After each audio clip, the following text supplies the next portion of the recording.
Hello everyone. Today I'll show you the fastest season start build for the Rogue in Diablo 4 Dance of Knives. It's also the foundation for the next version of the build that will come right after this guide. That version will let you farm all content on Torment 4 and higher without issues. Uber bosses will no longer be a problem for the Rogue, they'll become routine. I'll explain everything step by step, clearly and without unnecessary filler. New off here, let's go. On the screen in front of you this whole time, a rogue using this build is leisurely clearing a pit level 10, which corresponds to Torment 1. This isn't high, but you know what the catch is? The catch is that in this build at this moment, the gear equipped is start stuff with no rolls from the occultist, no tempering from the blacksmith. There are no gems, no rune words, not a single paragon point spent. And also all Season 11 powers have been removed to fully reflect the realities of Season 12. Also, don't forget that in Season 12 there will be additional aspects on all items and of course plus kill streak bonuses, which I do not have here. All that's here are the necessary aspects in the necessary items and nothing more.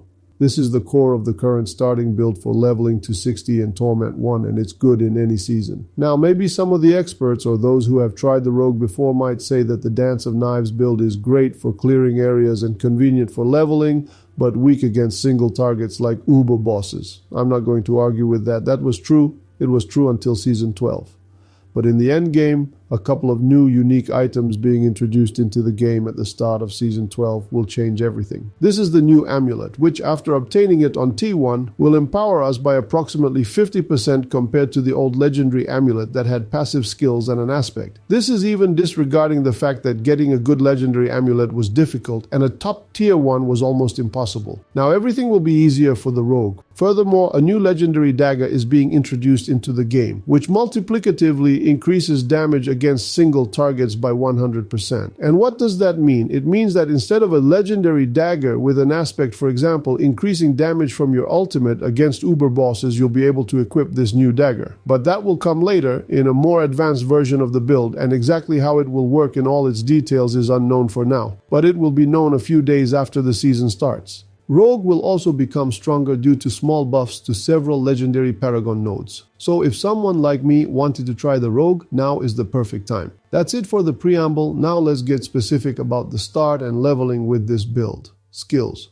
We start by putting 1 point into Blade Shift. This allows us to move further down the tree, and we invest another point into the Skill Flurry. For the next few levels, these are our two main skills. We spend energy with Flurry and regenerate it with Blade Shift. Upon reaching level 3, we use the skill Dance of Knives. This will be our main damage dealing skill. Next, we enhance Dance of Knives with 2 supporting nodes. The first node will give us 4 charges for every 34 meters traveled. That's about 1.5 screens. For infinite spinning, you'll need approximately 160% or more movement speed bonus after applying all buffs. You'll see later where and how much movement speed bonus can be obtained. The second enhancement node slows enemies and gives a chance to pierce them. Next, we put 1 point into Sturdy for damage reduction and into Siphoning Strikes for health regeneration. The next node is Stutter Step to increase movement speed. We put 3 points into it, then 1 point each into Weapon Mastery and Unstable Elixirs. From now on, you should drink 1 health potion, even if you're at full health, at least once every 10 seconds to stun enemies and increase damage. Weapon Mastery works passively. Let me clarify here. High health is over 80%. Low health is below 35%.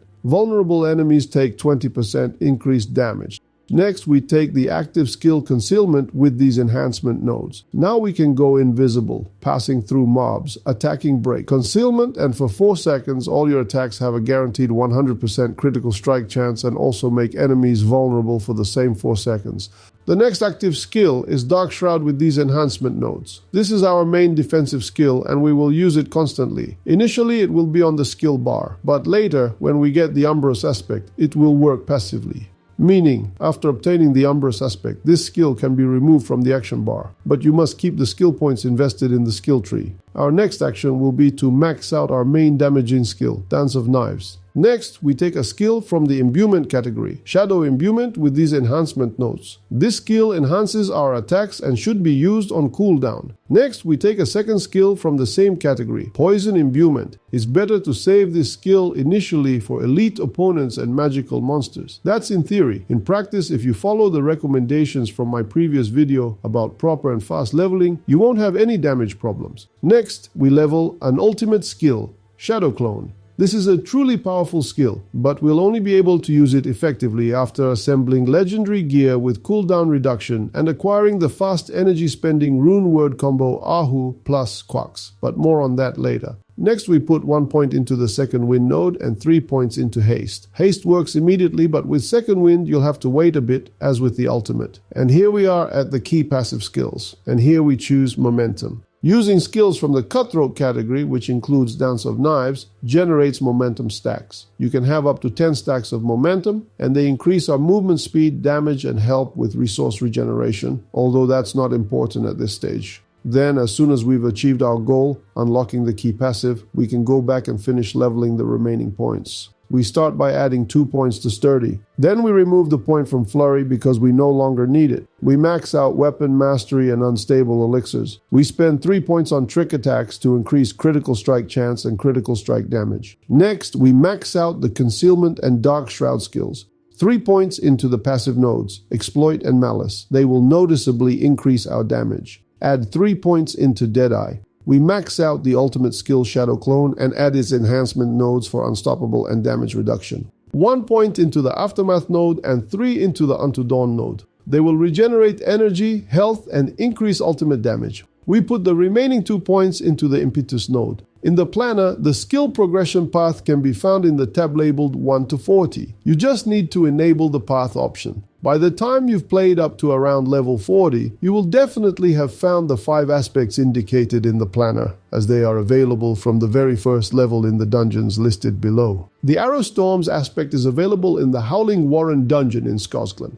Aspect of Siphoned Victuals, Leviathan's Maw dungeon in Hawazar. Enshrouding aspect, Goa Ruins dungeon in Hawazar. Vengeful aspect, Inferno dungeon in Kyrgyzstan. It's also highly desirable to get the Star Shards aspect as quickly as possible. It significantly increases damage, but unfortunately, it, like the aspects discussed next, can only be obtained by looting from mobs or through gambling with obols. Legendary items drop from all activities, from bosses, and also from Tree of Whispers caches. Aspects are automatically extracted from legendary items when you salvage them at the blacksmith. You can apply a desired aspect to a desired item at the occultist in the first tab of his menu. When gambling, it's best to take daggers. The aspect we primarily need first, Star Shards, is an offensive aspect, and it's easiest to get it from weapons. Other gear can be anything. For stats, prioritize dexterity, maximum life, attack speed, and cooldown reduction. But don't spend too much time on it. At this stage, stats are desirable but not mandatory. Put emeralds in weapons and armor, gems in jewelry, diamonds for resistance to all types of damage. Best rune words for this stage, Yax plus Qua for movement speed and Sur plus Gar for increased critical strike chance. Use whatever elixirs you have. At this stage, you can't be choosy. About mercenaries. In the main slot, Subo. His skill increases the damage they take from you, and he highlights mobs on the minimap. In the support slot, Variana, who increases your attack speed. Or Raher, who helps avoid crowd control effects. Important. You don't need any tempering at the blacksmith or stat rerolls at the occultist until you get legendaries. At least item power 500. Don't waste resources before that. So, during leveling, we have a priority. The Star Shards aspect, equip it immediately on a two-handed weapon as soon as you get it. Second, Umbrous aspect. Dark Shroud will be applied automatically. Put this in armor. After obtaining this aspect, Dark Shroud can be removed from the skill bar. In its place, you can put Dash. You don't need to level the Dash skill itself. It will be granted by the Clandestine aspect. Use the specialization, Inner Sight. What does this look like without any gear? Well, exactly like you see on the screen. I deliberately took a situation with 2 aspects available at the very first levels, plus the Star Shards aspect. I put the Star Shards aspect via the occultist into a simple yellow sword to show clearly that it's possible. All other items are just gear picked up from the ground. I don't even know what stats are on them. I repeat, this is deliberately a tough scenario. Your damage will be much better because legendary items start dropping early, around level 30. Also, I have no gems, rune words, tempering, or masterworking. I'm also not using any elixirs. To avoid confusing you with complicated explanations about which buttons to press and how, I'll simply say, press them all. Meaning, hold down Dance of Knives and press the other skills as they become available. The main thing is to keep moving without stopping. As you can see, it's not a problem under all the skill buffs. In this form, our build already works. Naturally, we replace yellow items with legendary ones. You can even occasionally swap them for more powerful ones.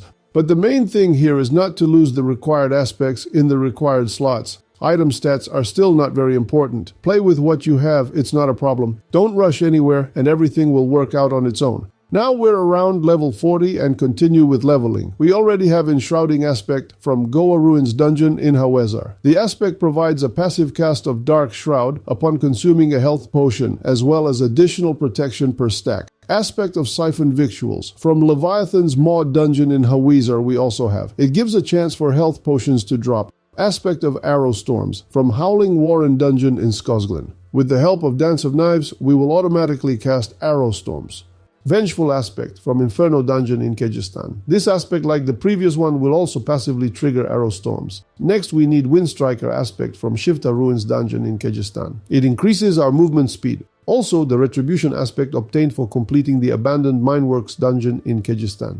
Thanks to it, damage against stunned and knocked down enemies is increased multiplicatively. And Edgemaster's Aspect in the Old Stones Dungeon in Skosglen. This aspect increases damage proportionally to our available primary resource, which is always full in this setup. Next is the Umbros Aspect. Also helps to gain Dark Shroud. I mentioned the main aspect of Star Shards above. This is our primary damage. Stolen Vigor greatly buffs the damage of Dance of Knives when we have maximum stacks of our key passive, Momentum. And we are almost always at max stacks.